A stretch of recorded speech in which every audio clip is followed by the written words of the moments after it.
Chapter 34. The Lord said to Moses, "Cut 2 stone tablets like the first ones, and I will write on them the words that were on the first tablets, which you broke. Be prepared by morning.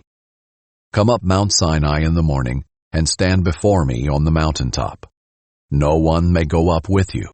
In fact, no one should be seen anywhere on the mountain.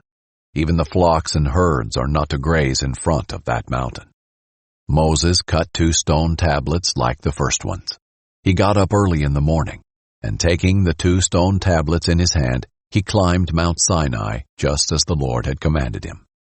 The Lord came down in a cloud, stood with him there, and proclaimed his name, the Lord. The Lord passed in front of him and proclaimed, the Lord is a compassionate and gracious God, slow to anger, and abounding in faithful love and truth, maintaining faithful love to 1,000 generations, forgiving iniquity, rebellion, and sin. But he will not leave the guilty unpunished, bringing the consequences of the father's iniquity on the children and grandchildren to the 3rd and 4th generation. Moses immediately knelt low on the ground and worshipped. Then he said, "My Lord, if I have indeed found favor with you, my Lord, please, go with us.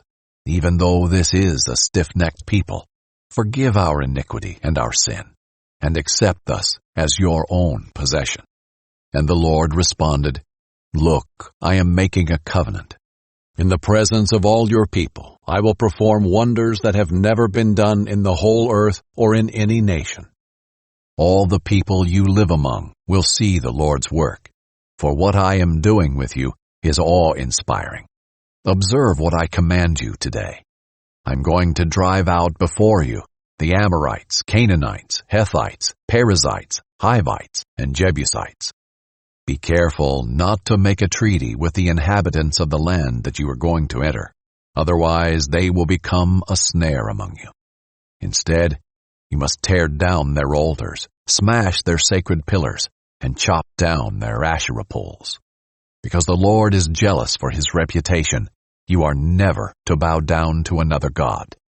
He is a jealous God.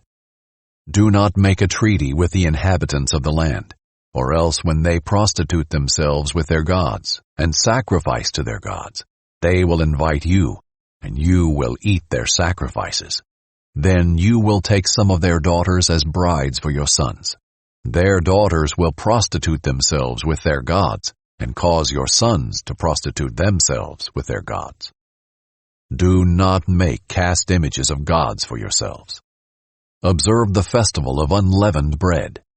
You are to eat unleavened bread for 7 days at the appointed time in the month of Abib, as I commanded you, for you came out of Egypt in the month of Abib. The firstborn male from every womb belongs to me, including all your male livestock, the firstborn of cattle or sheep. You may redeem the firstborn of a donkey with a sheep. If you do not redeem it, break its neck. You must redeem all the firstborn of your sons. No one is to appear before me empty-handed. You are to labor 6 days, but you must rest on the 7th day.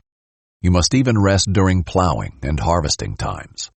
Observe the festival of weeks with the first fruits of the wheat harvest, and the festival of ingathering at the turn of the agricultural year. 3 times a year, all your males are to appear before the Lord God, the God of Israel. For I will drive out nations before you and enlarge your territory. No one will covet your land when you go up 3 times a year to appear before the Lord your God. Do not present the blood for my sacrifice with anything leavened.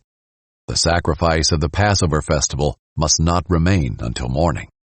Bring the best first fruits of your land to the house of the Lord your God. You must not boil a young goat in its mother's milk. The Lord also said to Moses, "Write down these words, for I have made a covenant with you and with Israel based on these words." Moses was there with the Lord 40 days and 40 nights. He did not eat food or drink water. He wrote the 10 commandments, the words of the covenant, on the tablets. As Moses descended from Mount Sinai, With the 2 tablets of the testimony in his hands as he descended the mountain, he did not realize that the skin of his face shone as a result of his speaking with the Lord. When Aaron and all the Israelites saw Moses, the skin of his face shone. They were afraid to come near him, but Moses called out to them. So Aaron and all the leaders of the community returned to him, and Moses spoke to them. Afterward all the Israelites came near, and he commanded them to do everything the Lord had told him on Mount Sinai. When Moses had finished speaking with them, he put a veil over his face. But whenever Moses went before the Lord to speak with him, he would remove the veil until he came out. After he came out, he would tell the Israelites what he had been commanded, and the Israelites would see that Moses' face was radiant. Then Moses would put the veil over his face again until he went to speak with the Lord.